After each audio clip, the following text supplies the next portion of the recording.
All right, so this is the FLB TradeShield dashboard right here, okay? And right now, DevMode is enabled, or not enabled on it right now, but you have access to DevMode to disable it completely, just to use it and play with it and see how it works. And this is the first beta version that is being pushed out to be tested. And it is using our proprietary technology to find daily bias, trend, or for rotating or whatever. And I will show you how that works in just a moment. But I wanted to just show you the beginning stages of the TradeShield dashboard and what happens. So say I was able, I have dev mode turned off, so it is active, right? And I'm looking at MES right here. And say I wanted to buy. Well, we're going to get denied because we don't have the sensor installed. Okay, so you need to go into your indicators and install the sensor, FLB TradeShield sensor, hit apply. Boom. Now what you're going to see is bullish longs only. So if I was to try to sell this, again, I'm going to be denied because we're in a bullish market and we don't want to be shorting. Okay. But if I click buy, it's going to let me buy. And then you're going to get a pop-up here that we're in bullish only. And say I was to go to another account, or I had another account I was, trade copying or whatever.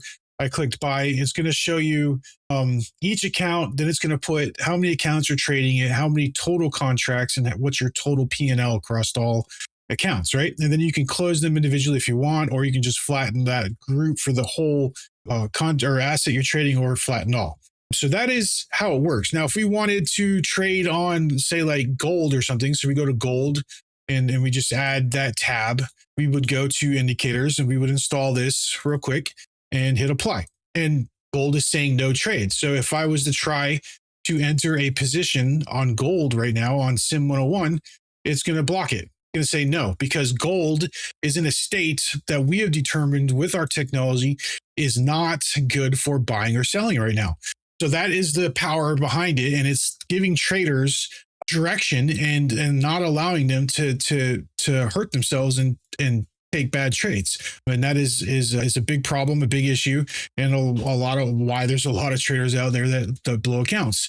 And this is going to help find those areas. So say we were going to MNQ, right? And we're going to click OK, and then we install the sensor. Okay, MNQ is allowing for bullish trades. So on Sim 101, we're going to go buy. So it's going to let us buy. But if I was to click that, it would let me close it. But if I try to sell, it says no. Right. So there's buy. And then say we were on Sim 102 and we wanted that account in there too. You're seeing two different assets being traded now, and both of them are able to be managed from here. If you want, you can flatten all, flatten group.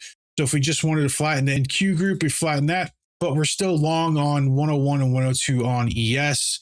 And then we can go ahead and get back in again if we want here. Now, this is just the beginning of FLB TradeShield. We are going to be adding in tilt detection and all kinds of other little features that are going to try to help you keep your accounts safe, stop you from tilting, stop you from trading in the wrong direction, etc. Now, if you look, MES says bullish, longs only. I randomly clicked buy, just randomly clicked it, and I'm in profit. Okay. Now, let's go over to what is actually powering the bias on which direction you should be trading, or if there is no direction and you should be ignoring that. Let's go over that right now. All right. And to go over what is powering the bias, it's easier to show you on TradingView because I can click replay and a lot faster and show different days and et cetera on TradingView, but it works exactly the same on NinjaTrader. The logic is the same and it's all the same. So what I've got going on here is we have our TradeShield built into right here. And what we're looking at is days sampled. Right now, with 4 hours, we're sampling 1,769 days. And out of those days, we're showing a 68.9% trend continuation and a 31.03% rotation. So this is based off of our formula, our generation of our zones, and some other logics. And we are determining that 68% of the time we're trending based on what our system's telling us, or our rotationing based on what our system's telling us at 31%. So that is what is powering the bias and the directional bias in the TradeShield. When we hit a middle zone of when we're flipping from trend to rotation, that's when the no trade status comes until that is confirmed, and then it will flip to going to the other side. So if we start out short and then it flips to rotate, there is a point of period where it'll say no trade until it confirms that that's what's happening, and then it will tell you start going long, right? And there are alerts for that stuff, so you don't have to sit and stare at the chart. You can get an actual alert based on TradeShield status. Anyways, that's how it works real quick, just showing you that this is real. It's not a joke. These are real statistics. We're not just pulling this out of thin air. And that is what's powering TradeShield's directional bias. So when you go to try to buy, but we're in a short bias, it's not going to let you. Now, that's going to make some traders angry that want to counter trend trade. But I'm just going to be honest with you. Newer traders, even some experienced traders, give back profits because they try to trade everything.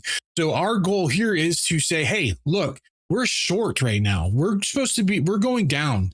Look for the best possible entry for shorts and only take that, get your win, and go do something else, right? Stop trying to trade everything. We want to create an elite class of traders in our community. And anybody that doesn't want to be part of an elite class, they don't have to use our stuff.